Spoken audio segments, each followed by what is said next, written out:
Huitième jour du mois consacré au précieux sang de Jésus.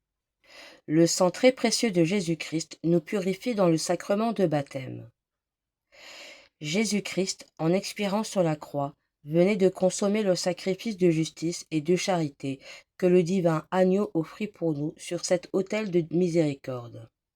Un des soldats qui était sur le calvaire prit alors une lance et, frappant le côté sacré de Jésus, l'ouvrit, en fit sortir l'eau et le sang, symbole des sacrements qui purifient et alimentent. Ainsi, dans cette eau très pure est figuré le sacrement de baptême, fontaine de régénération et de vie, par laquelle nous sommes régénérés à la grâce. Mais d'où vient à cette eau l'admirable vertu de purifier les âmes du péché originel dans les enfants et de tous les pécheurs actuels dans les adultes qui reçoivent ce sacrement? D'où dérive une si grande efficacité dans cet élément? Elle dérive du sang très précieux de Jésus-Christ. C'est par l'union et le mélange de l'eau avec le sang du Rédempteur que l'eau a acquis une vertu si efficace et si merveilleuse. Il résulte de tous les effets que le baptême produit dans l'âme dérive de ce sang précieux. C'est par lui que nous sommes régénérés à la grâce. C'est par lui que nous sommes devenus fils de Dieu par adoption, frères de Jésus-Christ, héritiers du paradis. Mystère sublime de la bonté ineffable de Jésus, puissance ineffable de ce sang. Mais comment s'est maintenue cette vie de grâce qui nous fut donnée dans le baptême? Comment avons-nous conservé cette immense baptismale dont notre âme a été embellie par la vertu du sang de Jésus-Christ? Aux premières lueurs de la raison, n'avons-nous pas perdu la belle robe de l'innocence du baptême?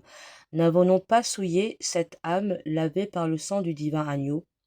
Ne pouvons-nous pas dire en pleurant avec saint Augustin: où ai-je été et quand ai-je été innocent? Nous sommes devenus fils de Dieu par le baptême. Mais, après une aussi grande faveur, nous cessons d'agir avec l'Esprit de Dieu. Nous sommes enfants de lumière, mais nos œuvres sont des œuvres de ténèbres. Après être devenus héritiers du ciel, nous nous sommes soumis à l'esclavage de Lucifer. Souviens-toi donc de ta dignité. Après avoir été participant de la nature divine par le baptême, ne t'abaisse pas jusqu'à reprendre de nouveau ce joug infernal auquel t'a soustrait le sang de Jésus-Christ. Prions. Quel remerciement pourra vous rendre mon âme, très aimable Jésus, pour avoir daigné me faire naître dans le giron de l'Église et m'admettre au fond sacré du baptême. Ne pouvais-je pas aussi bien naître dans les ténèbres de l'idolâtrie et de l'infidélité?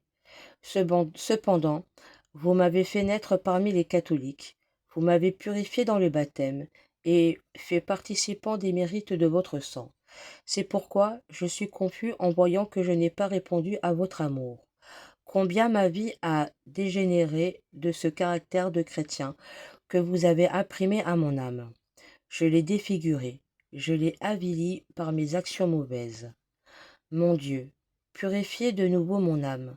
Si de votre côté ouvert coula cette eau unie à votre très précieux sang pour laquelle j'ai été purifié dans le baptême, aujourd'hui je joins une autre eau à votre sang vivifiant. C'est l'eau de mes larmes, versée par la contrition du cœur. Que ces larmes unies à votre précieux sang forment un baume salutaire de pénitence, pour laver de nouveau l'âme de souillure contractée depuis le baptême.